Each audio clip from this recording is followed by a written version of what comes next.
Hello everyone. तो इस video में हम चैप्टर करेंगे ट्रांसपोर्ट इन प्लांट्स। ये 1 पेज रिवीजन नोट सीरीज़ चल रही थी बायोलॉजी की नीट की। तो ये जो ट्रांसपोर्ट इन प्लांट है चैप्टर प्लांट फिजियोलॉजी का है, क्लास 11 का। तो हम स्टार्ट करते हैं। इस सीरीज़ में क्या है कि 1 पेज रिवीजन नोट सीरीज़ है जिसमें हम 1 पेज में पूरा चैप्टर कवर करेंगे। तो ट्रांसपोर्ट इन प्लांट ये फर्स्ट पेज और ये सेकंड पेज, मतलब फर्स्ट का बैक वाला जो साइड है वो इसका ये पेज है। ठीक है, स्टार्ट करते ट्रांसपोर्ट इन प्लांट। सबसे पहले बात करते हैं फ्लावरिंग प्लांट में जो प्लांट होते हैं वो हमें क्या क्या प्रोवाइड करते हैं। वो प्रोवाइड करते हैं water, mineral nutrients, organic nutrients और पीजीआर। ठीक है, यानी कि प्लांट ग्रोथ रेगुलेटर। ट्रांसपोर्ट में 2 तरह के प्रोसेस होते हैं, एक तो होता है लॉन्ग डिस्टेंस से, एक होता है शॉर्ट डिस्टेंस से। शॉर्ट डिस्टेंस में जो प्रोसेस होता है ट्रांसपोर्ट में वो होता है डिफ्यूज़न या फिर साइटोप्लाज्मिक स्ट्रीमिंग। डिफ्यूज़न या फिर साइटोप्लाज्मिक स्ट्रीमिंग ये होता है शॉर्ट डिस्टेंस में। और लॉन्ग डिस्टेंस में होता है वेस्कुलर सिस्टम, जिसमें कि वाटर और ऑर्गेनिक फूड है उनका ट्रांसलोकेशन होता है। अगर लॉन्ग डिस्टेंस की बात करें तो होता है ट्रांसलोकेशन, जिसमें वाटर और ऑर्गेनिक फूड है उसका ट्रांसलोकेशन होता है, जिसमें वेस्कुलर सिस्टम प्रेजेंट होता है लॉन्ग डिस्टेंस ट्रांसपोर्ट में। शॉर्ट डिस्टेंस ट्रांसपोर्ट में हमारा डिफ्यूज़न या फिर साइटोप्लाज्मिक स्ट्रीमिंग होती है। अब हम बात करते हैं डिफ्यूज़न की। डिफ्यूज़न एक पैसिव प्रोसेस है, ये शॉर्ट डिस्टेंस के लिए होती है। इसमें कोई भी एटीपी हमारी खर्च नहीं होती। डिफ्यूज़न में क्या होता है, हाई कंसंट्रेशन से लो कंसंट्रेशन पर मॉलिक्यूल्स आते हैं। डिफ्यूज़न एक स्लो प्रोसेस है, ये लिविंग पर ही डिपेंड नहीं होती। यानी कि डिफ्यूज़न प्रोसेस एक ऐसी प्रोसेस है जो कि नॉन लिविंग में भी प्रेजेंट होती है। ये अफेक्ट करती है एक रेट, कंसंट्रेशन ग्रेडियंट पर, मेम्ब्रेन की परमेबिलिटी पर, टेम्परेचर पर और प्रेशर पर। ठीक है, तो डिफ्यूज़न का जो रेट है इन सारी चीज़ों पर अफेक्ट करता है। गैस में जो डिफ्यूज़न होता है ये एक ओनली मीन्स है ट्रांसपोर्ट का, यानी कि जो गैस में जो ट्रांसपोर्टेशन होगा वो खाली डिफ्यूज़न के थ्रू होता है। तो डिफ्यूज़न में गैस में भी होता है, सॉलिड में भी होता है और लिक्विड में भी होता है। अब हम बात करते हैं दूसरे टाइप की डिफ्यूज़न जिसको बोलते हैं फैसिलिटेटेड डिफ्यूज़न। ये जो होता है हाइड्रोफोबिक मॉइटी सब्सटेंसेस के लिए होता है। ठीक है, अब इसमें कोई भी एटीपी हमारी खर्च नहीं होती। जैसे कि डिफ्यूज़न में नहीं खर्च हो रही थी, वैसे ही फैसिलिटेटेड डिफ्यूज़न में हमारी कोई भी एटीपी खर्च नहीं होती। इसमें भी जो मॉलिक्यूल होते हैं वो हाई कंसनट्रेशन से लो कंसनट्रेशन पर फ्लो करते हैं। इसमें जो लिपिड जो फास्ट फ्लो करता है मेम्ब्रेन के थ्रू, इसमें भी कोई भी कंसंट्रेशन ग्रेडियंट प्रेजेंट नहीं होता है। ये भी स्पेसिफिक होता है और इनहिबिटर से सेंसिटिव होता है। ठीक है, इसमें फैसिलिटेटेड डिफ्यूज़न में क्या होता है, पोरिन्स प्रेजेंट होते हैं, प्रोटीन्स प्रेजेंट होते हैं जिसको बोलते हैं पोरिन प्रोटीन। तो ये जो 3 चीज़ पर प्रेजेंट होते हैं, एक तो होता है माइटोकॉन्ड्रिया पर, प्लास्टिड्स पर या फिर बैक्टीरिया पर। तो फैसिलिटेटेड डिफ्यूज़न में पोरिन प्रोटीन प्रेजेंट होते हैं माइटोकॉन्ड्रिया पर, प्लास्टिड पर और बैक्टीरिया पर। फैसिलिटेटेड डिफ्यूज़न में एक्वापोरिन्स होते हैं जिसमें 8 वाटर चैनल से मिलकर बना हुआ होता है। जो पोरिन है उसको हम एक्वापोरिन बोलते हैं, जो कि 8 वाटर चैनल से मिलकर बना हुआ होता है। एक हो गया डिफ्यूज़न, एक हो गया फैसिलिटेटेड डिफ्यूज़न। ठीक है, फैसिलिटेटेड डिफ्यूज़न में 3 चीज़ें। अब ये जो होती है मेम्ब्रेन होती है, मेम्ब्रेन का जो ये बाहर का पार्ट है पूरा, ये हमारे होता है कैरियर प्रोटीन। यानी कि फैसिलिटेटेड डिफ्यूज़न में हमारी प्रोटीन की ज़रूरत होती है, तो उसको हम बोल रहे हैं कैरियर प्रोटीन। ठीक है, तो 3 तरह की प्रोसेस होती है, एक तो जो सिम्पोर्ट, एंटीपोर्ट और यूनिपोर्ट। सिम्पोर्ट में क्या होता है, जो मॉलिक्यूल होते हैं मूव करते हैं सेम डायरेक्शन में। 2 मॉलिक्यूल जो होते हैं वो यूज़ होते हैं सेम डायरेक्शन में। इसमें आता है सोडियम का और ग्लूकोज का। एंटीपोर्ट में क्या होता है, 2 मॉलिक्यूल होते हैं लेकिन जो मूव करते हैं वो एंटी डायरेक्शन में होते हैं, यानी कि अपोजिट डायरेक्शन में मूव करते हैं। इसमें जो एग्जांपल आ गया सोडियम मसल सेल। एक होता है यूनिपोर्ट जिसमें खाली एक सिंगल मॉलिक्यूल होता है जो कि एक ही सिंगल साइड में मूव होता है। इसमें बोलते हैं पोटेशियम चैनल। ठीक है, तो ये हमारा हो गया फैसिलिटेटेड डिफ्यूज़न का पूरा पार्ट। अब हम बात करते हैं तीसरा, एक चीज़ हमारी आ रही थी वो एक्टिव ट्रांसपोर्ट। तो पहले हम एक्टिव ट्रांसपोर्ट की पढ़ लेते हैं। एक्टिव ट्रांसपोर्ट जो होता है स्पेसिफिक मेम्ब्रेन प्रोटीन इसमें रिक्वायर होती है। एक्टिव ट्रांसपोर्ट में अपहिल प्रोसेस होती है। उन दोनों में जो थी वो डाउन हील थी, इसमें अपहील थी, यानी कि लो कंसंट्रेशन से हाई कंसंट्रेशन पर मॉलिक्यूल जाते हैं एक्टिव में। उन दोनों में जा रहे थे हाई कंसंट्रेशन से लो कंसंट्रेशन पर, इसमें जाएंगे लो से हाई पर। इसमें एटीपी की रिक्वायरमेंट होती है, उन दोनों में नहीं थी लेकिन इसमें है। ये ट्रांसपोर्ट सैचुरेटेड प्रोसेस होती है, ये प्रोटीन सेंसिटिव होती है इनहिबिटर से, और ये अगेंस्ट होती है कंसंट्रेशन ग्रेडियंट पर। तो ये हमारा आ गया एक्टिव ट्रांसपोर्ट के बारे में। अब हम बात करते हैं, एक सेकेंड, ऑस्मोसिस के बारे में। ऑस्मोसिस जो होती है प्रोसेस होती है सेल मेम्ब्रेन में, वैक्यूल मेम्ब्रेन में, टोनोप्लास्ट में। जो सेल ऑस्मोसिस जो प्रोसेस होती है वो होती है सेल मेम्ब्रेन में, वैक्यूल मेम्ब्रेन में या टोनोप्लास्ट में। इसमें जो मॉलिक्यूल जो मूव होते हैं हाई कंसंट्रेशन से लो कंसंट्रेशन पर मूव होते हैं, यानी कि ऑस्मोसिस एक डिफ्यूजन का ही पार्ट है।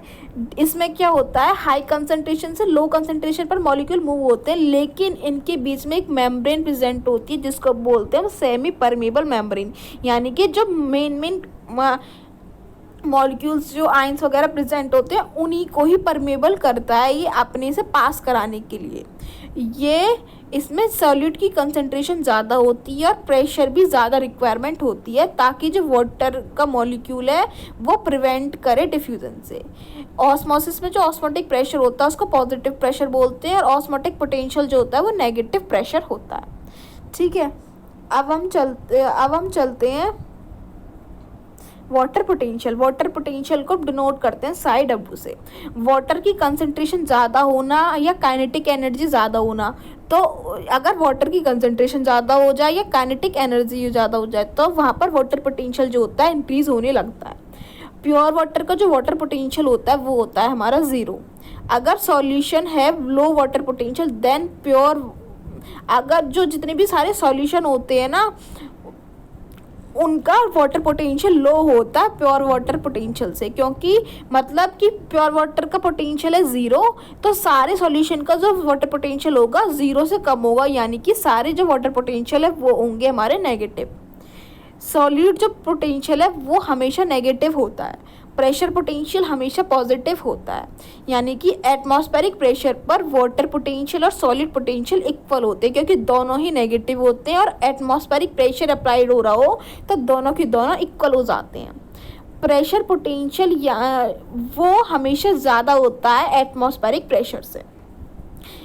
तो अगर प्रेशर पोटेंशियल एटमॉस्फेरिक प्रेशर से ज़्यादा हो तो वाटर पोटेंशियल क्या हो जाता है, इंक्रीज होने लगता है, यानी कि जब भी प्रेशर पोटेंशियल एटमॉस्फेरिक प्रेशर से ज़्यादा हो जाता है तो वाटर पोटेंशियल क्या हो जाता है हमारा, इंक्रीज होने लगता है। एक इक्वेशन है water potential is equal to solute के पोटेंशियल प्लस में प्रेशर पोटेंशियल। एक चीज़ याद रखना, जब भी हम सॉल्यूट को ऐड करते हैं ना, जब भी हम सॉल्यूट को ऐड करने लगते हैं तो वाटर पोटेंशियल हमेशा डिक्रीज होने लगता है। ठीक है, अब हम बात करते हैं प्लांट वाटर के रिलेशनशिप के बारे में। इसमें क्या है कि वाटरमेलन में 92% हमारा वाटर होता है, हर्बेशियस प्लांट में 10 से 15% जो होता है वो उसका फ्रेश ड्राई वेट होता है। मैच्योर कॉर्न प्लांट 3 लीटर पानी को एब्जॉर्ब कर लेता है एक ही दिन में। मस्टर्ड में जो वाटर एब्जॉर्ब होता है वो अपने वेट का इक्वल वाटर को एब्जॉर्ब कर लेता है सिर्फ और सिर्फ 5 घंटे में। ठीक है, तो मस्टर्ड प्लांट जो होता है वो 5 घंटे में अपने वेट के इक्वल वाटर को एब्जॉर्ब कर लेता है। अब बात करते हैं वाटर के लिमिटिंग फैक्टर की, तो वो 2 फैक्टर है, एक तो ग्रोथ और प्रोडक्टिविटी। ये जो होते हैं वाटर के लिमिटिंग फैक्टर होते हैं, इसमें आता है एग्रीकल्चर और नेचुरल का एनवायरनमेंट। हमारा नेचुरल एनवायरनमेंट और एग्रीकल्चर ही वाटर लिमिटिंग फैक्टर है। ठीक है, अब हम चलते हैं प्लाज्मोलाइसिस पर। इसमें 3 प्रोसेस होती हैं, आइसोटोनिक, हाइपोटोनिक और हाइपरटोनिक। आइसोटोनिक में क्या होता है, जब दोनों की सेल, अगर सेल है, सेल का जो सराउंडिंग है और जो सेल के अंदर है दोनों की कंसंट्रेशन इक्वल हो, यानी कि इक्विलिब्रियम में हो, उसको बोलते हैं आइसोटोनिक। और आइसोटोनिक का दूसरा नाम है फ्लैसिड, यानी कि जब दोनों की कंसंट्रेशन इक्वल हो तो उसको बोलते हैं आइसोटोनिक या फ्लैसिड। दूसरी बात करते हैं हाइपोटोनिक या फिर टर्गर प्रेशर की। हाइपोटोनिक का मतलब ये होता है बाहर की जो कंसंट्रेशन होती है वो डाइल्यूटेड होती है और अंदर की कंसंट्रेशन ज़्यादा होती है सेल की। तो जो सेल की जब कंसंट्रेशन ज़्यादा होती है अंदर, तो उसको बोलते हैं जब स्वेल होता है, स्वेल अप होने लगता है, तो हाइपरटोनिक कंडीशन में टर्गर प्रेशर अप्लाइड होता है। तीसरा आता है हाइपरटोनिक। हाइपरटोनिक में क्या होता है, एक्सटर्नल का जो कंसंट्रेशन है वो ज़्यादा होने लगता है और अंदर का कंसंट्रेशन कम होने लगता है। तो सेल क्या होने लगती है, सिकुड़ने लगती है, यानी कि सेल जो होती है हमारी श्रिंक होने लगती है। तो हाइपरटोनिक को हम कंडीशन को प्लाज्मोलाइसिस भी बोलते हैं। ठीक है, आइसोटोनिक को हम फ्लैसिड बोलते हैं, हाइपोटोनिक को टर्गर प्रेशर बोलते हैं और हाइपरटोनिक को हमें प्लाज्मोलाइसिस भी हम बोलते हैं। अब हम बात करते हैं इम्बाइबिशन की। ये डिफ्यूज़न का टाइप है जब वाटर एब्जॉर्ब होता है, जब वाटर जो एब्जॉर्ब करते हैं ड्राई वुड या सीड, ये जब वाटर को एब्जॉर्ब करते हैं तो वो प्रोसेस होती है इम्बाइबिशन। इसमें जो वाटर का मूवमेंट होता है कंसंट्रेशन ग्रेडियंट के अलॉन्ग होता है। इसमें एब्जॉर्बेंट और लिक्विड की एफिनिटी होती है। ठीक है, इम्बाइबिशन में। अब हम बात करते हैं लॉन्ग डिस्टेंस ट्रांसपोर्ट की। अभी तक हमने पढ़ा शॉर्ट डिस्टेंस ट्रांसपोर्ट, जिसमें कि हमने डिफ्यूज़न का और इम्बाइबिशन, मतलब सारा डिफ्यूज़न का, ऑस्मोसिस का और एक्टिव फैसिलिटेटेड डिफ्यूज़न, ये सब हमने पढ़ लिया। अब हम बात करते हैं short distance transport. Short distance transport पर बताया था मैंने कि वेस्कुलर के थ्रू होता है ट्रांसलोकेशन। ठीक है, इसमें मास फ्लो भी होता है, एक बल्क फ्लो होता है। मास फ्लो में जो होता है वो प्रेशर बिटवीन 2 पॉइंट के प्रेशर डिफरेंस की वजह से होता है। बल्क फ्लो में 2 तरह के होता है, एक तो पॉजिटिव हाइड्रोस्टैटिक प्रेशर, एक होता है negative hydrostatic pressure gradient. Positive hydrostatic pressure में क्या होता है, रूट प्रेशर अप्लाइड होता है, जैसे कि गार्डन होश में। ठीक है, और नेगेटिव हाइड्रोस्टैटिक प्रेशर ग्रेडियंट जिसमें ट्रांसपायरेशन पुल में होता है, जो कि सक्सेशन स्ट्रोक के थ्रू जो सक्सेशन होता है वो होता है negative hydrostatic pressure gradient. Positive में रूट प्रेशर और नेगेटिव में ट्रांसपायरेशन पुल। ठीक है, अब हम बात करते हैं जाइलम की। वेस्कुलर सिस्टम प्रेजेंट होते हैं लॉन्ग डिस्टेंस ट्रांसपोर्ट में। तो वेस्कुलर सिस्टम में आता है जाइलम और एक आता है फ्लोएम। जाइलम में क्या होता है, वाटर का, मिनरल सॉल्ट का, हार्मोन्स का और ऑर्गेनिक नाइट्रोजन का, इन सब चीज़ों का ट्रांसलोकेशन जो होता है वो होता है जाइलम में। फ्लोएम में जो होता है ट्रांसलोकेशन वो होता है ऑर्गेनिक का और इनऑर्गेनिक सॉल्यूट का।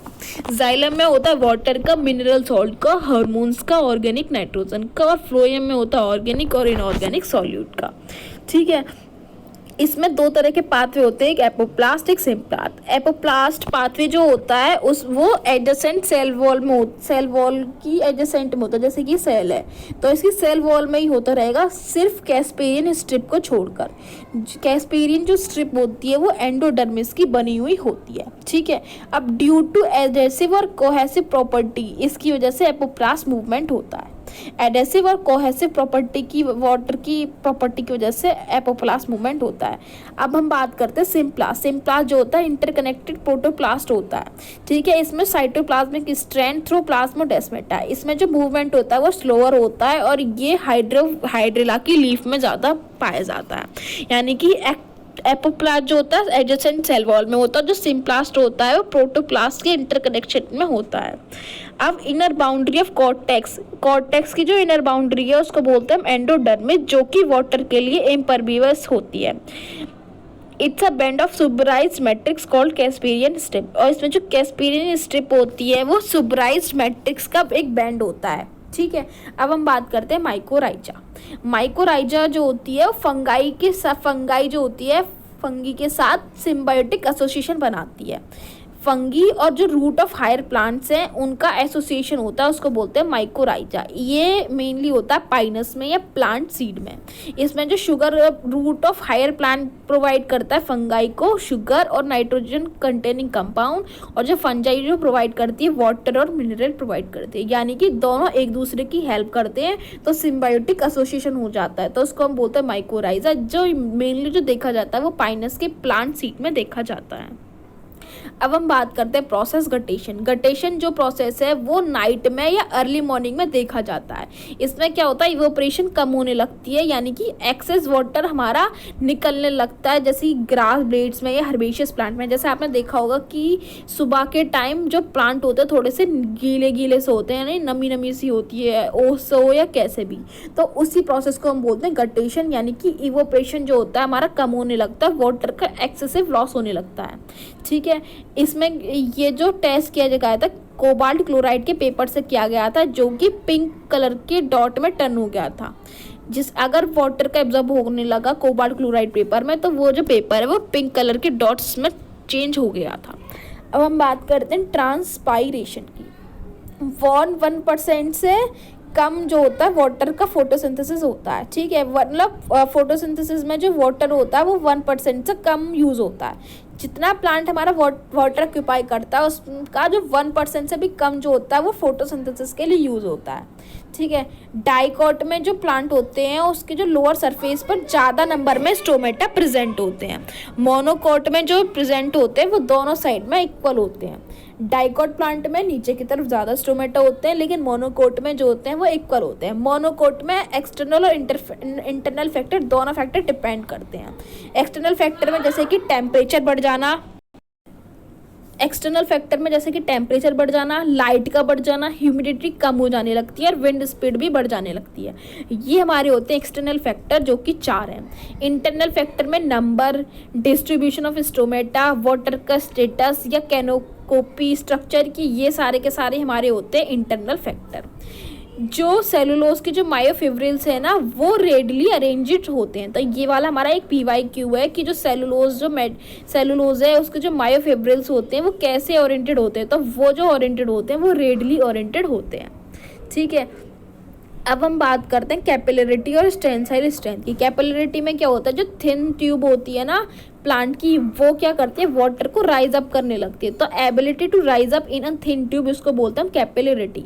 एक होती है टेंसाइल स्ट्रेंथ, इसमें क्या होता है, पुलिंग फोर्स आने लगता है। Ability to resist pulling force, इसको बोलते हैं टेंसाइल स्ट्रेंथ, ठीक है। वाटर कॉलम या वाटर, ये जो होता है 130 मीटर की हाइट तक पहुंच जाता है। C3 प्लांट में CO2 का अमाउंट ज़्यादा होने लगता है और C4 प्लांट में C3 के कंपैरिजन में डबल होने लगता है CO2 का अमाउंट। C2 का अमाउंट ज़्यादा होने लगता है C3 प्लांट में, लेकिन C4 प्लांट में CO2 का अमाउंट C3 से डबल होने लगता है। C3 में वाटर का लॉस भी होता है, लेकिन C4 में वाटर का लॉस जितना C3 प्लांट में हो रहा है उससे आधा होता है, ठीक है। तो ये हमारा रिलेशन है। अब बात करते हैं एलिमेंट जो कि मोबिलाइज्ड है, तो वो है PSNK यानी कि फॉस्फोरस, सल्फर, नाइट्रोजन और पोटेशियम। जो कि इमोबाइल है वो है कैल्शियम और सल्फर। अब बात करते हैं ग्रिडलिंग एक्सपेरिमेंट की, जो कि फ्लोएम के टिश्यू शो करते हैं, जो कि रेस्पॉन्सिबल होते हैं फूड की ट्रांसलोकेशन के लिए। ग्रिडलिंग एक्सपेरिमेंट जो कि फ्लोएम टिश्यू में शो होता है, जो कि फूड की ट्रांसलोकेशन के में शो करता है। तो इस वीडियो में हमने पूरा चैप्टर कंप्लीट कर लिया transport in plants. So thanks for watching this video.